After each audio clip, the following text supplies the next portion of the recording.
does decide to pick up into the matchup, but I have a feeling Ryoo's probably not going to be the best in 1v1, so we'll see what he decides to go with here, because, I mean, this guy has been sort of considered a massive up-and-coming top laner, but hasn't necessarily seen any success today. It's like you guys, all you Australian casters are hyping up so much this guy, and I haven't been impressed yet. Like I came here to learn about Australia, right, and the Oceanic players, and I'm not impressed yet. Well, look, get impressed. He hasn't even played yet, man. You got to calm down. Sure. But we'll get into the game. So far, we've got the Lulu ban coming through as we do hop into Champion Select. Yeah, Kami impressed me with the Lulu, simply because he built AD. Like, and against a Nami as well. Yeah, the Nami made no sense, but if we just focus on the Lulu impressed me. With the full AD, it's perfect for the 1v1s. Especially with that, the Executioner's Calling as well. Almost forgot the name, of course. It's made a reappearance here in League of Legends, but I really like that item as well. The Nunu going to be banned away, and I was waiting for the Nunu to come out. Because, of course, in any 1v1 tournament, there's that cheesy Nunu player that will just kill everyone and make the game completely unfun. So I'm so glad that it's been banned. I remember that 1v1 specifically when Wicked played against Soaz for that 1v1. Exactly. And Soaz busted out that Nunu and the absolute zero to take it home was amazing. And Wicked was, and you could see it in his face. He was just depressed. I don't like anything right now. But Lucian is going to be banned away, as well as the Caitlyn and the Urgot. So they are considering the Kindred. Pretty good. Kindred has a very, very big power spike on that level 3, can all in, and is one of the few junglers in the game that can actually one-shot people. He's done it. he's just done it. All right. He's locked in the Rise. Okay, well, we'll see whether he can scale into the late game in this 1v1. Like, my professional opinion about Rise, it is not good in 1v1s. And especially against something like the Kindred that is going to all-in him, and Rise is not going to be able to do much. Especially, probably he's not going to run any defensive summoners like Flash. Well, we'll see what happens here. As you can see, Ryoo, his summoners haven't quite updated just yet. I'm not sure whether he's going to be taking the Ghost and the Snowball or not. Well, I hope not also. I have a feeling he doesn't want to be handicapping himself too much. But Seiya as well. He's impressed us all day. I mean, even his Lissandra game that he didn't manage to pick up the win on, he was making plays all across the map, always calculating exactly what amount of damage he can do. You can see there's a lot of steely determination on Ryoo's face. I think anyone who plays a good Riven, you can just assume that he is good mechanically on any champion. Yeah. It's just an assumption that you have to do. And how much animation cancelling do you reckon you could make happen on a Kindred? On a Kindred? Not too much. It's just jumping around with the W active. Not too much. He's not even going to be tested here. Against the Rise? With very strange summoners. He's gone for the Cleanse and the Exhaust. Like, personally, I love the Cleanse because it kind of lines up with most summoners that enemies pick. Kind of a defensive summoner, removes the Exhaust, Ignite in some cases, and also some CC that some champions bring in. But the Exhaust, very interesting. Yeah, well, we'll see how it goes here, as Flash just hasn't been taken. I believe it was taken by one player so far. The Nami. Yeah. Oh, and Karma as well. That's true. That's true. But that's about it. That's about it. Only support players. The Seiya is just letting Wolf come up and down out of the ground. It's like, speaking of support players, I feel it's so unfair coming into 1v1s. It's like support players are, in most cases, destined to become casters, as we have in Europe going on. They're not destined to win 1v1 tournaments because the role is not that big. What role did you play, Yamato Cannon? I played top lane. I would destroy people in this tournament. Oh my goodness! No, I shouldn't say things like that. Yes, someone's gonna challenge me somewhere. Someone, maybe a certain Deficio or Crepo. I don't know. Maybe one of those. Come at me. Well, see how this one's going to go. Ryoo starting off quite well, hasn't taken any damage at all. We'll see whether Seiya is going to start putting on the pressure. As you can see, already pushing up this lane.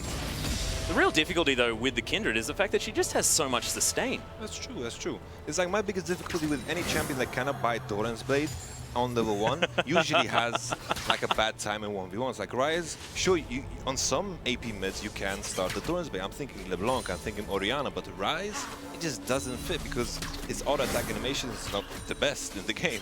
Yeah, and actually the thing that you were talking to me about is the fact that, you know, auto-attacks are what win you 1v1s generally, because you're going to be fighting early and often. You're not going to have all of your spells a lot of the time. And Ryoo's picked Rise, who arguably has the worst auto-attack in League of Legends. Sure. That's right. Like, when you mentioned the Rise, like, the thought went through my mind and it just felt unreal. Like, it shouldn't happen. Ryoo appearing here. So I'm really hoping Ryoo surprises me. Well, he's going to have to do some work here, as already slipping a little bit far behind. Seiya hitting the level 3 there as well. He's going to get the third proc. Not actually quite going to get there. There it is. My goodness, that extra true damage as Wolf chomps him in the butt. It's going to be very difficult. Ryoo with nice timing there on the relic. He's done some research. He can't say he hasn't practiced the map. He knows when it spawns. He certainly practiced Rise as well. Trying to lock down as much CS as he possibly can. In terms of which particular masteries people run, like in my opinion, the best masteries you could run is 18-6-6. You get the biscuits in the second tree, and in the third tree you get the block damage, and of course in the first tree you get the Fervor for Battle, which is perfect for these 1v1s. Yeah, well, it is Fervor for Battle here for Seiya. Thunderlord's Decree was picked up by Ryoo, but it also looks like he's grabbed the Bandit one, where he's gathering 1 gold from every minion that he misses. So it's not exactly an optimistic look at how this lane's going to go. It's exactly as you said, he's going to the late game. Yeah. But these games don't tend to last long, so I don't understand his approach. Well, I do understand his approach, I just don't like it. No. Rather. Well, he hasn't died yet. Of course, made it to level 4 so far. We'll see, of course, the machine gun rise could come out, but we're just not used to seeing it this early. But of course, confirmation that he did manage to pick up Bandit. It's not just a visual bug or anything like that. Glorious. Well, of course, Dangerous Game doesn't do anything, as has just been pointed out in my ear. So, Seiya with not a whole lot of mana left, but it doesn't mean that Wolf won't eat Ryoo for breakfast if given the opportunity. Now able to sit under his turret. He's gonna start chipping away at this turret, and what can the Ryze do to respond? Nothing at all. Seiya can just keep sustaining. Ryoo does not have enough mana to even kill him at this point. Just keep pushing, and at one point Ryoo needs to base. He's gonna end up even further behind in CS. Well, he's gonna be able to start stacking that tier pretty soon. I think he's doing it in real life, realizing now that he picked Ryze in 1v1. Oh my goodness. Well, he's going to be basing at this point, Seiya. We'll see whether he tries to stop that back, but I don't think that these minions will even make it to the turret. Oh, yes, they are. But the back does come through. So Ryoo grabs his health back, has a Sapphire Crystal as well as another Doran's Ring. So going all in for this sort of early game power, as Seiya takes a turret shot just trying to shove this wave through. I kind of thought he would go all in into his idea to go for the late game. Like the tier, even though sure it needs stacking, the mana is very, very efficient for Ryze. Hex Drinker. Now I understand why Seiya stayed for another wave.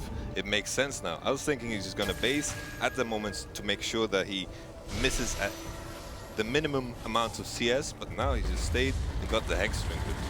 Yeah, that's going to be a whole lot of pain for you to deal with. Unless he can continue locking Seiya down, who has now hit level 6. Just, I cannot imagine now with the Hex Drinker, with the Ryze also being behind, he doesn't have enough DPS to go through this Kindred now. Especially with the exhaust. Sure, there's a cleanse, but I just can't picture it right now. Well, we did see Choo Choo's playing it earlier on, definitely doing some work. Ryoo is known as the Ryze player on the side. We'll see. Of course, it will just take that all in. Of course, 45 to 32 on the CS markings at the moment. So a definite lead here for Seiya as the queue goes wide from Ryoo. Well, as I said earlier, Kindred has this spike on level 3, and after that she kind of falls off. So maybe the idea of the late game kind of makes more and more sense. This is the first time the Ryze actually sees that in tower, which is awesome. Frenzy coming out one more time. Seiya actually getting caught up, but Ryoo gets the Rune Prison. The Exhaust is down here as well. He's going to have to use the cleanse, does so, but one more auto attack's going to be enough. First blood goes down, and Kindred's able to pick that one up. Ryoo, his beloved Ryze, just didn't quite work in the 1v1. That's such a late cleanse though. I don't know if it would have mattered, but I still get annoyed with these late cleanses. He also still had a pot.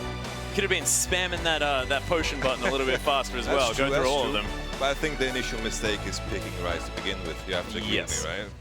It's a very good point. So not exactly able to quite scale it up to the late game. Of course, a late game doesn't quite exist in the 1v1 scenario, but probably wanted to get to the point where he can use that desperate power, make use of the passive as well, be that machine gun Ryze, but just wasn't able to lock down the Kindred. Got to also respect the fact that he just goes for something that he's comfortable with. Yeah. He has played a lot of Ryze in the past, and why not just go for something that you're comfortable with? We saw the Kalista earlier that someone picked, and I was like thinking, Kalista, you have 2 abilities that don't do anything at all. Why not? Took the victory against the Yorick. It worked. Yeah, well, I mean, it's like Jace of old, you know, you only level up the gate and the shock blast. Yeah. So you don't even need your other buttons. It's absolutely fine. So, look, does the same thing on the Callista and makes it work, but was against a Yorick. Yorick is one of those champions that doesn't do a whole lot. I feel like ever since Yorick has lost his beloved mana potions, he's not going to do much in the 1v1s. Is a little bit difficult, most definitely. But we'll see what happens here as we move forward. There might be someone who's found the key to Yorick. Maybe, you know, that mastery that gives him back percentage mana. Who knows? I was very surprised that